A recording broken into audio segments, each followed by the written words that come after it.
What's up? What's up? What's up? It's your man Chaz Ellis answering the questions you asked me. Got a good question.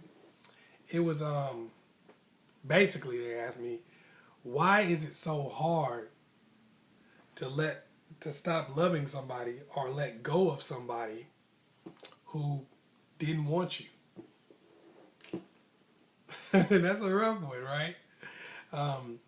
But no, there's a real simple answer to that, and I'll explain it. It's because they don't help you. That's pretty much it. They just don't help you out. Here's what I mean by that.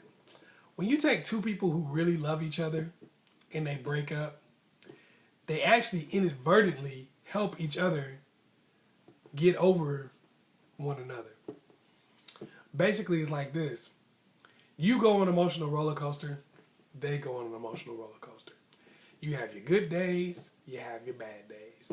You have your happy days, you have your sad days. You have days when you forgive them, you have days when you hate their guts. You have days when you want to be friends, you have days when you want to be the worst enemy. These things happen. And y'all generally hit these times at different periods. And what happens is, you want to be their friend, they kind of want to be your enemy at that time. That pisses you off, helps you get over them. They're being cool, and you kind of don't really like them. Helps them get over you. Everything you do puts you on an emotional roller coaster. But when you're dealing with somebody who really didn't want you in the first place and doesn't want you at all, that isn't really feeling you, it's kind of different because you're on an emotional roller coaster and they're even. Even if they treat you, even if the way they treat you may be a little different here and there, their emotions are even because they really don't care. They don't really care about the outcome. Let me give you an example of what happens here. See, you push them away and they don't push you away. It kind of works like this. Say they don't really want to be with you and their car breaks down. And you're like, hey, I live right next to you. I'm going to give you a ride to work if you want. Well, you want to talk to them. You want to see them again. So you're like, you know what? I'm going to give this person a ride to work. So you give them a ride to work. And you may even have the best of intentions in the beginning. But when you're giving them a ride to work, all of a sudden the phone rings and, someone of the opposite sex calls them. That person calls them. You go through the roof. Even if you don't say anything out loud, in your mind, you're like, what the fuck you going to have somebody calling while you in the car with me? I'm giving you a ride to work using my damn gas. You going to talk to somebody else? Why can't they give you a ride to work? That's how you play me. Oh, I can. So you might go off then, or you might go off later on. But either way, you start tripping. Now, because they're thinking with clarity, when you start tripping, they looking at it like, you just mad because I got a call from somebody. And the only reason you was giving me a ride is because you was trying to get back together. See, that's why I don't like you anyway. See, helps them get over you. Now, if you're dealing with somebody who didn't want you in the first place or doesn't want you at all, say your car broke down and they was trying to be cool. They was like, you know what? I don't really want to be with this person, but they need a ride to work. I'm a cool person, so I'm going to give them a ride to work since I'm on the way. I go past there on my way to wherever I'm going anyway. What's the deal? So they give you a ride. And you try to be slick. You're like, you know what? I'm going to make them jealous or whatever. So you answer that phone and get a call. And then you looking at them like, And they looking like, okay, so. Hey, looks like you found somebody. They keep driving. So what happens? You get pissed off. You get mad because they don't care. You're like, oh, that's how you gonna be. We was together all this time, and now you gonna act like you don't care whether or not I get a call from somebody. I can't stand your ass. See, this is what I'm talking about. Every time I love when they get this how they do me. See, that's what happens. So then they're looking at you like, man, you know what? I try to give you a ride and you gonna trip on me. You know what I mean? Because then you start acting up. You get mad. You're like, man, forget you then. Or you start showing out later on.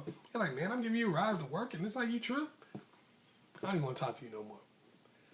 So that emotional roller coaster that you're on causes you to keep helping them get over you. But they're not helping you out because they're not on an emotional roller coaster. If they don't want to talk to you, they just don't talk to you. It doesn't help you get over them because you want to talk to them. If they do talk to you and they're nice to you, it doesn't help you get over them because they're being nice to you and you need them to be mean right then. Because that's going to help you get over them. You need them kicks and them jabs so your pride will kick in and you don't want them anymore. But they don't do it because they don't care. It doesn't matter to them. They're like, yeah, they're not emotionally connected to the situation. So every situation, they're doing what's right. They're doing exactly what's going to make you like them more because they do not care. You're on an emotional roller coaster, so you're going to always be doing the wrong thing. Because even if you start doing the right thing, when it doesn't work right away, your emotions kick in and you start going crazy, getting mad, getting upset, yelling, cussing, whatever the case may be, whatever makes them not like your ass again. So the biggest thing that makes you keep wanting somebody who doesn't like you and doesn't want you back is the fact that they're just not helping you. They won't help you get over them because they won't do stupid stuff that a person that's on an emotional roller coaster will do. And that's it. That's what's going to make you pissed off, and that's what's going to make you like them more and more. The more angry you get that they're not doing the wrong thing, the more you like them and the more you want them. The more you go on that emotional roller coaster, every time you say, I'm done with you, I don't care nothing about you, fuck you. They listen to that, they get more cold-hearted towards you, but you still care about them. Every time you try to get them back by doing little slick stuff, jabs at them, stuff like that, they don't change how you feel about them, but it changes how they feel about you. They get more cold-hearted to you. They build up a bigger and bigger wall, and they don't want nothing to do with you. They don't care nothing about you.